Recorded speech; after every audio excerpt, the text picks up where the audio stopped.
এই OMR form কখনোই এই কলম ব্যবহার করবা না, কলম ব্যবহার করবা এটা হাই স্কুল বা নর্মাল যে কলমগুলো রয়েছে সেটা। এবং এই ওএমআর ফর্ম হাজার হাজার শিক্ষার্থীকে প্রতি বছর কাঁদায়। কেন কাঁদায়? কারণ হচ্ছে অনেক শিক্ষার্থী এখানে ভুল করে পরীক্ষা ফেল করে।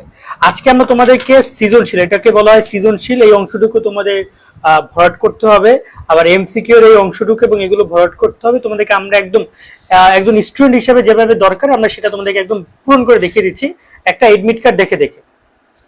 মনোযোগ দিয়ে ভিডিওটা সম্পূর্ণ দেখবা, এই ভিডিওটা তোমার জন্য অনেক গুরুত্বপূর্ণ। তোমার বন্ধু বান্ধব যারা রয়েছে ওদেরকে শেয়ার করে দাও যাতে করে ওরা এই বিষয়গুলো জেনে উপকৃত হইতে পারে। এবং অনেকে আবার রুল ব্যবহার করো, তারা প্রথমেই বাদ, কেননা এটা শুধুমাত্র বল পেন ব্যবহার করার জন্য বলা হয়েছে। দেখতে পাচ্ছ অবশ্যই কালো কালির বল পয়েন্ট কলম দিয়ে বৃত্ত ভরাট করতে হবে। এইগুলো হচ্ছে নর্মাল, কোনোভাবে জেল পেন টাইপের কোনো কিছু না। এগুলোতে অনেক সুন্দর করে ভরাট করা যায়, কিন্তু এটা আসলে এটা পুরো কম্পিউটার মেশিনে দেখানো হবে। সো তোমাকে অনেকটাই কেয়ারফুলি সবকিছু ডিল করতে হবে। সো প্রথমত আমি এখান থেকে শুরু করি। এখানে তুমি অবশ্যই এইচএসসি, এসএসসি অনেক পরীক্ষার নাম পেতে পারো, একাধিক পরীক্ষার নাম। দেন তুমি সেটা এখানে সুন্দর করে টিক দিবা। দেন তুমি এখানে পরীক্ষার সাল পাবা, ধরো না 2025। দেন তুমি এখানে 2000, যেহেতু সবগুলো সংখ্যা যদি তোমার ইংরেজিতে থাকে তুমি এটা ইংরেজি লিখবা, না বাংলাতে থাকলে বাংলা লিখবা। ওকে, কমপ্লিট। এরপরে তোমার এখানে আসবে পরীক্ষার নাম। তুমি এখানে অবশ্যই পরীক্ষার নাম হিসেবে এসএসসিটা ভরাট করবা। ভরাট করার ক্ষেত্রে কখনোই তুমি টোটাল ধরনের অনেক ধরনের ভরাট আমি তোমাকে একটু দেখাই। নর্মালি যদি দেখাইতে চাই, এখান থেকে দেখাই। এই ওএমআর এমসিকিউ এটা দেওয়া আছে, দেখতে পাচ্ছ এখানে ভরাটের ধরন দেওয়া আছে। এই যে সঠিক পদ্ধতি, এইভাবে ভরাট করতে হবে। এই যে ক্রস চিহ্ন দেওয়া, অর্ধেক ভরাট করা, এরকম টিক দেওয়া, এরকম করা যাবে না।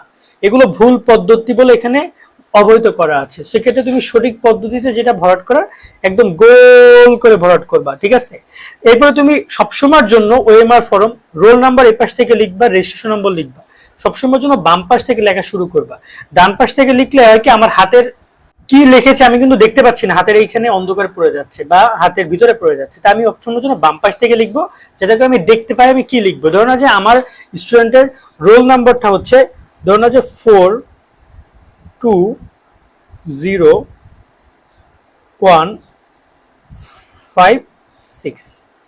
আমি আগে লিখে দিব, আগে ভরাট করব না, আগে সবগুলো রোল নাম্বার, রেজিস্ট্রেশন নাম্বার, বিষয় করে আমি লিখে ফেলবো। রেজিস্ট্রেশন নাম্বার হচ্ছে 187450258 লিখে দিলাম। বিষয় কোড কত? বাংলা পরীক্ষা 101 হচ্ছে বিষয় কোড, 101 লিখে দিলাম।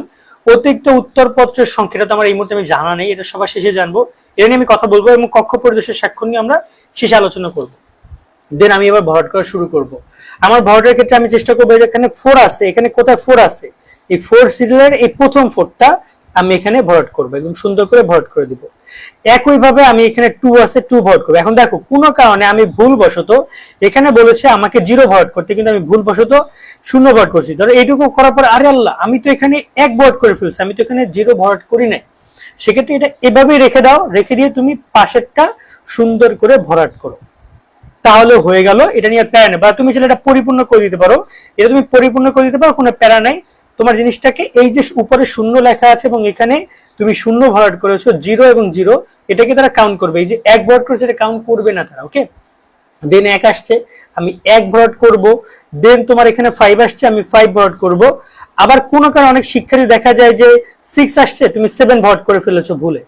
কোনো ব্যাপার না, তুমি 6 এর জায়গায় 7 ভরাট করে ফেলেছো, পরে মনে এসেছে তুমি আবার 6 ভরাট করো।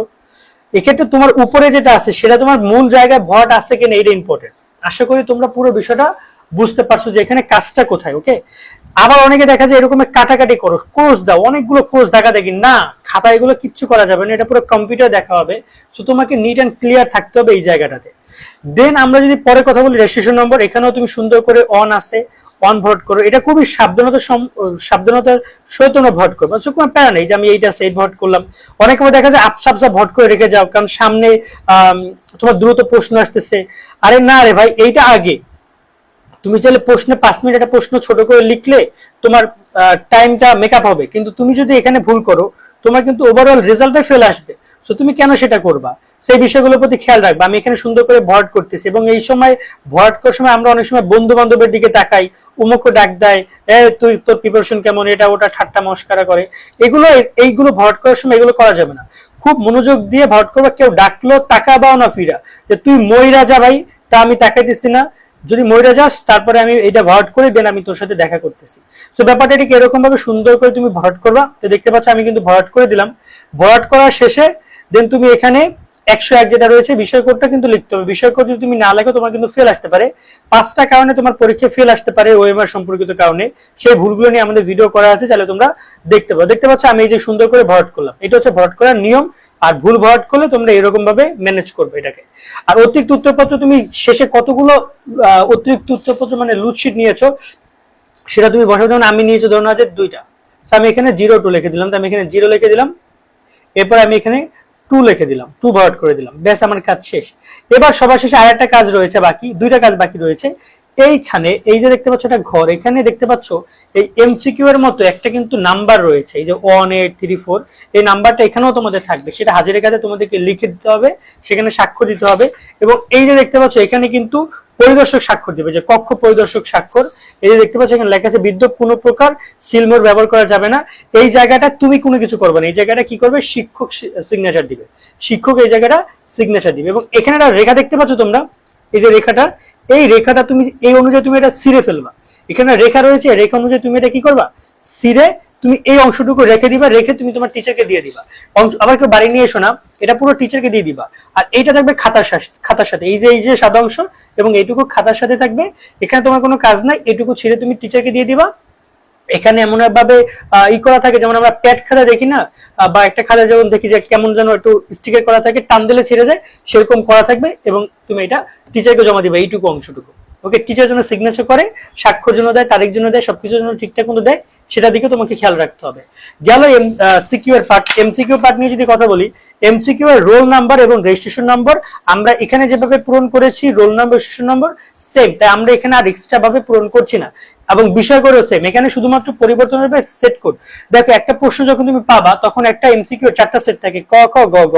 তুমি যে সেটটা পাবা সেক্ষেত্রে তুমি যেটা করতে পারো, তোমাকে যদি কনফিউজ মনে হয় তুমি সেক্ষেত্রে সেটটা লাগলে তুমি আগে রুল দিয়ে লেখো, আগে তুমি রুল দিয়ে লেখো। তোমার যদি মনে হয় যে কোনো কারণে সেটটা তুমি কারোর কাছে পরিবর্তন করছো, অথবা তুমি সেট শিক্ষক চেঞ্জ করে দিচ্ছে, অথবা অন্য কারো দেখা দেখি অনেক সময় অনেকে অনেক মানে বোকামি করে, সেক্ষেত্রে তুমি চাইলে রুল দিয়ে এটা মুছে পরে আবার তুমি সঠিকটা লিখে দিলা।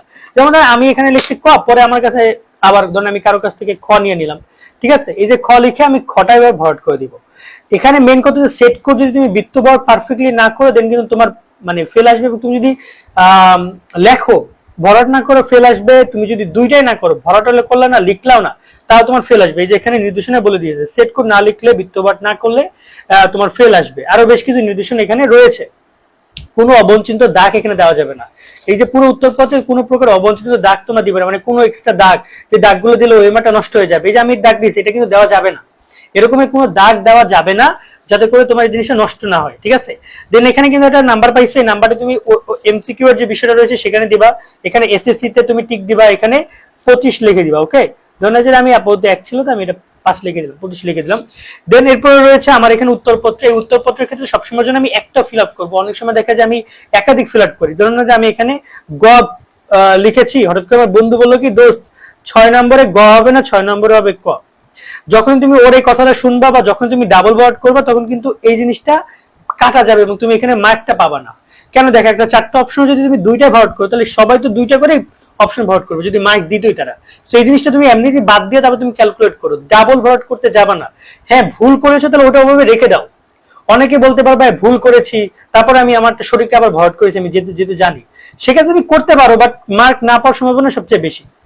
এবং সুন্দর করে ভিতরের লেখাটা যেন দেখা না যায়, এভাবে সুন্দর করে ভরাট করবা, একদম যেভাবে যেভাবে রয়েছে এভাবে সুন্দর করে। অনেকে আবার আর্ট করে, এটা আমরা দেখতে পাই অনেকে আর্ট করে, সে আর্ট করার সিস্টেম আবার বাদ দিয়ে এরকম কোনো কিছু করো না, সুন্দর করে ভরাট করবে। এবং এখানে মনে রাখবো এমসিকিউ এর ক্ষেত্রে যখন তুমি এমসিকিউ পেপার পাবা চেষ্টা করবা 1 থেকে 30 পর্যন্ত একবার প্রশ্নটা পড়ার, প্রশ্ন পড়ার সাথে সাথে দেখবা যে এমসিকিউ অনেকগুলো কমন পড়ছে, সেগুলো ভরাট করে ফেলবা, ঠিক আছে। আর ওই এটা রুল রাখবা, সাথে প্রশ্ন দাগ দিয়ে দিবা যে আমি এইটা এমসিকিউ অ্যান্সার করছি। আর বাকি এমসিকিউ গুলো আবার একবার পড়বা, দেখবা যে আবার অনেকগুলো প্রশ্ন কমন পড়ছে, সেক্ষেত্রে এই বিষয়গুলোর প্রতি খেয়াল রাখবা। আজকের মতো তোমাদের এই ভিডিওটা আমরা এই দুইটা পেপারের মাধ্যমে শেষ করছি। তোমাদের কেমন লেগেছে ভিডিওটা কমেন্টে জানিও। সকলে অনেক ভালো থাকবা, দোয়া করে সুন্দর মতো পরীক্ষা দিও এবং এই সব জায়গায় কেউ ভুল না করো। আল্লাহ হাফেজ।